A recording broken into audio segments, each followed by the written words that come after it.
Bien, en este cuarto apartado vamos a hablar de los movimientos migratorios. Bien, la migración es desplazamiento de población que implica un cambio de residencia medianamente permanente. Entonces distinguimos dos tipos, la emigración y la inmigración. Yo creo que estos conceptos los entenderéis, pero bueno, yo os lo explico. Bien, la emigración es cuando alguien deja su país. Entonces, el emigrante es la persona que se marcha de su país. Por ejemplo, si un español se va a vivir a Reino Unido, a Inglaterra, buscando trabajo, en España es un emigrante. ¿De acuerdo? El inmigrante es la persona que llega a un país. Por ejemplo, ese español que se ha ido de España y ha llegado a Reino Unido para buscar trabajo, en Inglaterra es un inmigrante. ¿De acuerdo? La persona que se reside en el país. Bien, utilizamos una tasa que es el saldo migratorio, que es una resta entre la inmigración y la emigración, es decir, entre las personas que llegan al país y las personas que se marchan del país. Por ejemplo, imaginad un país, España, que tiene 48 millones de habitantes. Imaginad, en 2020 hay 1 millón de inmigrantes que llegan a nuestro país, ¿vale? Y hay 500.000 españoles que salen del país, es decir, 500.000 emigrantes. Entonces, ¿cuál sería el saldo migratorio? 500.000 nuevas personas que han llegado a nuestro país, porque sería 1 millón de inmigrantes, medio millón de emigrantes, con lo que habría medio millón más de personas en nuestro país, porque han llegado 1 millón y solo han salido medio millón, ¿de acuerdo? Eso es el saldo migratorio. Entonces, positivo cuando la inmigración es mayor que la emigración y es negativo cuando la emigración es mayor que la inmigración. Bien, las regiones más desarrolladas del planeta suelen tener saldos positivos, es decir, reciben a más gente de las que salen, los países más desarrollados, y en los países menos desarrollados este saldo migratorio suele ser negativo. Países como Mali o países como Senegal tienen muchísima población que sale del país, muy poca gente que llega allí, ¿vale? Entonces tiene saldos migratorios negativos. ¿Cuáles son las causas de estas migraciones? Pues pueden ser fenómenos naturales, pues terremotos, grandes inundaciones que hacen que la población huya, ¿vale? Motivos políticos, por supuesto, pues gente que huye de la guerra, por ejemplo, de la guerra de Siria, pues muchísimos sirios que han huido de su país. Persecuciones políticas, porque haya regímenes políticos dictatoriales que obligan a que la población emigre, por ejemplo, Venezuela, donde tenemos, sabéis que muchos venezolanos que salen del país buscando libertad. Y también hay motivos económicos, que de hecho la gran mayoría de las migraciones que se producen son por motivos económicos, porque existe crisis o existe pobreza generalizada en muchos países africanos, hambre, situaciones de hambre extrema, que hacen que las personas busquen en nuevos países posibilidades de prosperar, de mejorar sus condiciones de vida. Bien, distinguimos los movimientos migratorios según la voluntariedad, distinguiríamos entre migraciones forzosas o migraciones libres. Imagina que bueno, los ingleses que se vienen a la Costa del Sol a vivir cuando se jubilan en Inglaterra, pues en este caso es una migración libre. Es decir, no vienen forzados por nada, vienen porque creen que aquí pues van a estar más a gusto, más cómodos, por el clima o por lo que sea. Entonces es una migración libre, muy diferente al sirio que va huyendo de la guerra, ha tenido que huir de su ciudad, porque su ciudad está siendo bombardeada y se va, entonces una migración forzosa. Si quiere sobrevivir tiene que irse. Bien, también la duración, tendríamos migraciones que son temporales o migraciones que son definitivas.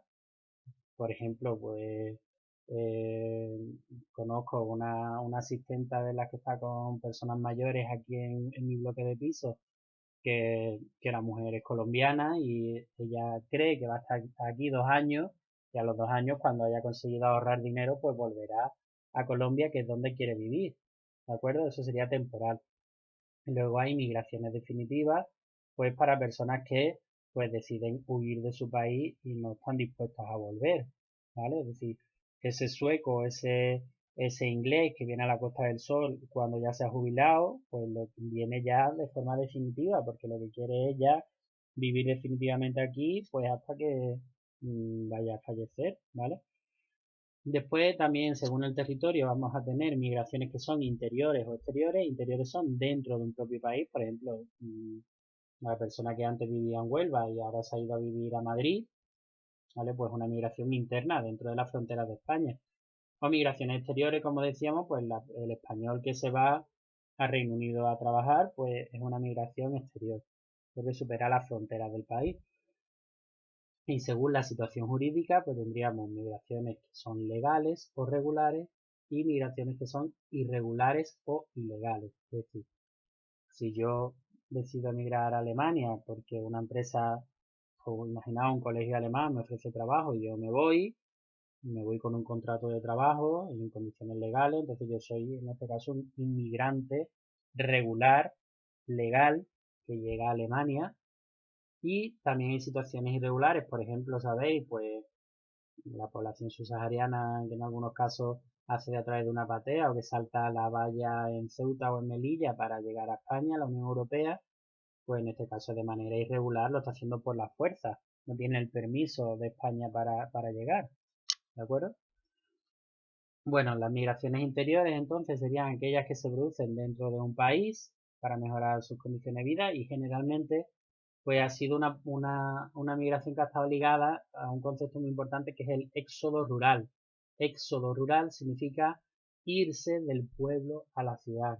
¿Cuánta gente hay de entornos rurales, de los pueblos, que han venido a las grandes ciudades a buscar prosperidad a nivel económico? Sobre todo se produjo en el siglo XIX y en el siglo XX, cuando la gente que trabajaba en el campo se queda sin trabajo cuando llega la mecanización al campo, cuando hay máquinas que hacen el trabajo de 20, 30 hombres. Esos 20, 30 hombres que se han quedado sin trabajo porque una máquina lo hace por ellos, pues se van a la ciudad a buscar prosperidad económica, que básicamente pues las actividades económicas que le pueden aportar pues un trabajo, un sueldo. En los países desarrollados, pues esto, o sea, en los países que están en vías de desarrollo, subdesarrollados, pues esto se está produciendo en las últimas décadas de manera pues prácticamente incontrolada. Eso ha hecho que ciudades como Lagos en Nigeria o Kinshasa en la República Democrática del Congo o en Dhaka en Bangladesh, de esos países subdesarrollados, donde la gente se está yendo a la ciudad para intentar encontrar maneras de sobrevivir y eso está provocando que la gente viva en cualquier lugar, en barrios prácticamente sin ningún tipo de ordenamiento, sin condiciones sanitarias, de insalubridad y demás, ¿de acuerdo? Y después tendríamos las migraciones exteriores, que serían de un país a otro. Ha habido corrientes históricas muy comunes, por ejemplo, durante el siglo XIX y XX hubo muchísimos europeos que marcharon a Norteamérica, o por ejemplo españoles, sobre todo muy famosos los gallegos, que marcharon a Sudamérica, a Latinoamérica, a Argentina, a Chile, a Colombia, a Venezuela, a México y lo hicieron pues buscando una prosperidad económica o también por motivos políticos. Por ejemplo, después de la Guerra Civil, muchísimos españoles del bando republicano marcharon a México o a otros lugares en América para intentar sobrevivir y bueno, pues es una corriente muy común, o la de los irlandeses, por ejemplo, a Estados Unidos, muy común, o por ejemplo durante toda la Edad Moderna y también al principio de la Edad Contemporánea, africanos que marcharon a América, por ejemplo hoy día, pues los africanos que marchan a Europa para buscar mejores condiciones. Entonces, hay muchísimas muy variadas, pero todas ellas, la mayoría son desde países subdesarrollados a los países más desarrollados y casi todas por motivos económicos. Aunque también, como sabéis, pues por guerras o por situaciones de persecuciones políticas y demás. Los principales focos de migración serían pues África, Latinoamérica en muchos casos, Asia o la Europa del Este, y los lugares que reciben a esa población, es decir, de atracción de inmigrantes en este caso, pues serían Estados Unidos, Canadá, la Unión Europea prácticamente al completo, sobre todo la parte occidental, como son España, Francia, Italia, Alemania, Reino Unido, bueno, Reino Unido ya no es Unión Europea, pero bueno, también. Japón, Australia o los países árabes del Golfo Pérsico, como son pues los Emiratos Árabes Unidos, o Arabia Saudí, o Kuwait, o Qatar, o algunos de ellos, ¿de acuerdo? Bueno, muchas gracias.